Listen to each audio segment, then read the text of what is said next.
All right. Welcome, guys. Welcome to Red May. I'm not sure what day it is at this point because we've been doing this for some time. But I am joined today with Eric Muller, Coach E at Soul Experience. Thank you so much for coming online with us today. Appreciate that. I know it's a sunny day outside and there's customers just waiting at the door right now, lining up, trying to get in. So appreciate you taking the time out of your day to help Yeah. me out with some tips for our Red May participants. Today, specifically, we are going to be talking about comparison. I know you guys are on those social platforms. There's 144 people right now in our Red May Challenge club. And, you're going to see if you're looking at their feed, like this person is doing this distance or this, they're going this fast. Or you're looking at how much time that they've accumulated on the leaderboards. And so I wanted to touch base with Eric a little bit about comparison and what you should do about looking at someone else while trying to consider where you're at. Yeah. Okay. Thanks, Steve. Thanks for having me back on here for talking about running every day in May and riding every day in May. It's awesome.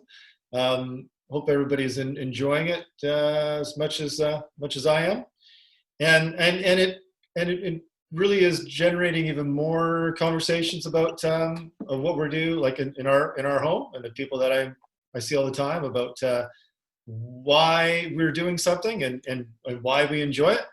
So what I mean, like with my wife or my daughter or my son, and running is a big part of our family and a big part of what we do regularly. And so we like to talk about what each of us is doing, but we're always, since our kids were little, we're very careful on making sure that it was filling them up and they were feeling having purpose in what they were doing and kind of recharging their just recharging their batteries in terms of what inspires them or what keeps them going or what makes them want to improve. And both our kids have always been competitive, and so there can be this difficulty or this gets a little bit complex when you start to think about what you're doing and then what someone else is doing, as Steve was just mentioning. And now it's so easy to see what everybody else is doing and how you're handling comparing or not, or looking at it and kind of sifting through all that information. It can be a lot of it out there. So there's lots of healthy ways to do it. I find that I love to look at stats of other runners, but I think it takes quite a bit of time or athletic maturity, I like to call it, where I can look at someone else's running and it's completely irrelevant to my own running.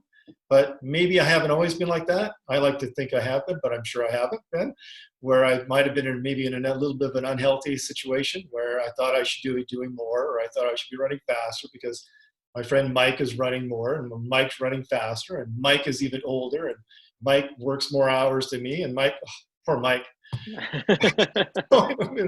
but that can be take us in the wrong direction.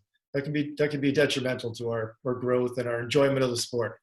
And I know there's these platforms that we're using that it looks like it's set up in a healthy way to do this.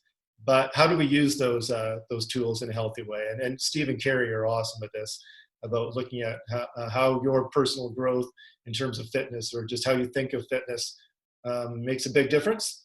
So I've kind of come at it for more of like the running specific side of things.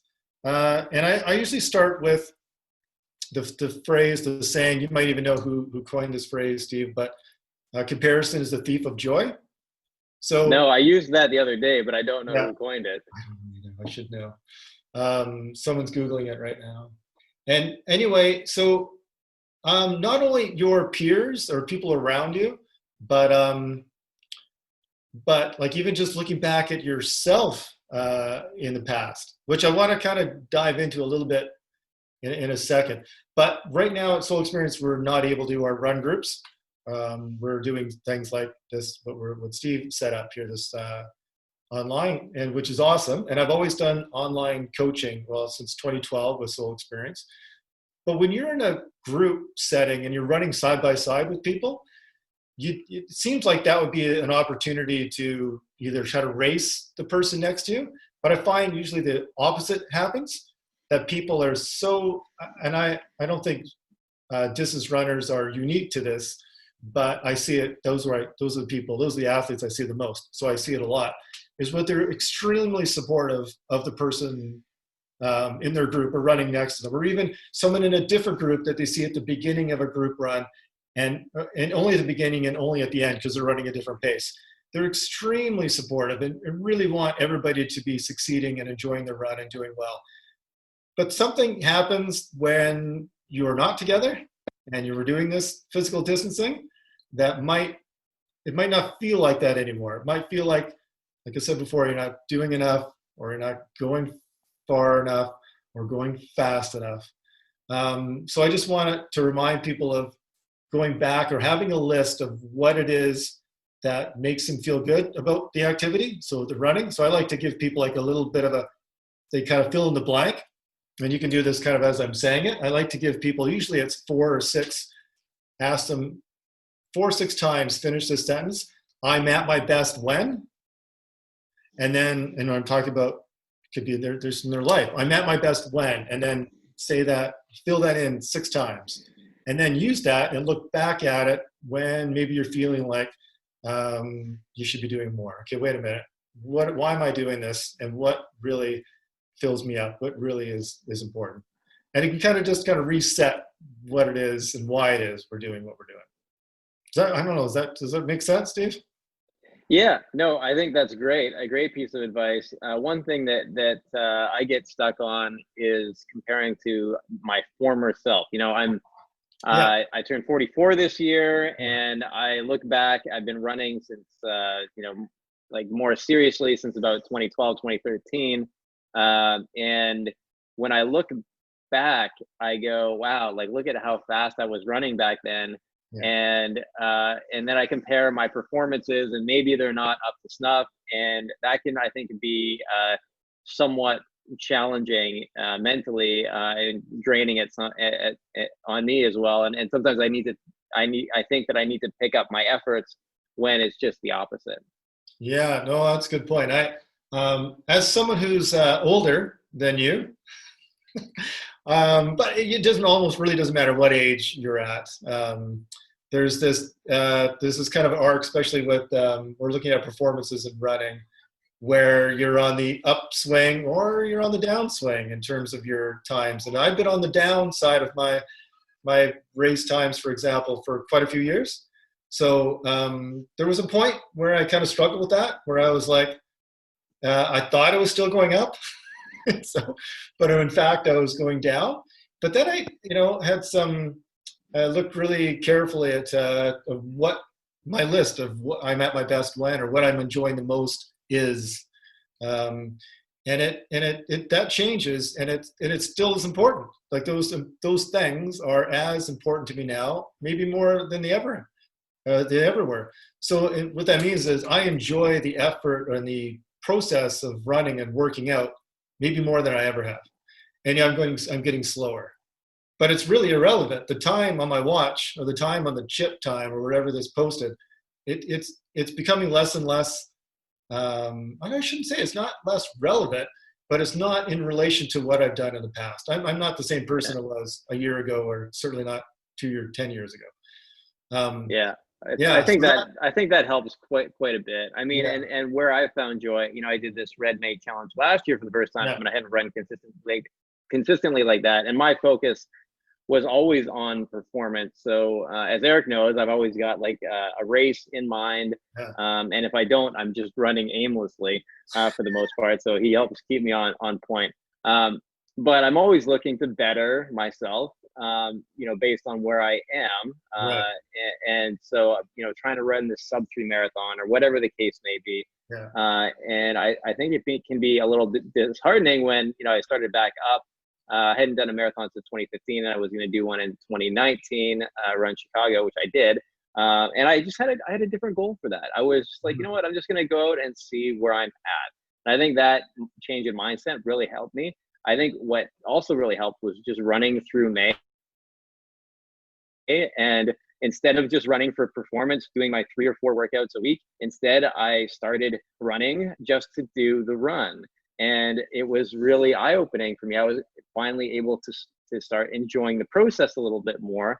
And as I've matured as well, I've been focusing more on other things that they're still related to performance, but it's more from a mastery perspective. So I, instead of getting better, or faster times, just getting better at running. I've been looking a lot more at running form and just becoming a lot more interested in that and finding ways to be more resilient and just to continue that. And there's always a way to get better at what you're doing. It just doesn't need to be, your scoreboard doesn't need to be the time that you finish an event in. And I think that kind of helps me as well. So not to take over your point here, but I just wanted to share a little bit about my experience with how I've kind of struggled with my own comparison, and then how not only Eric has helped, but also this challenge has helped me get over that or get through that. Absolutely. No, that's good. It's a good.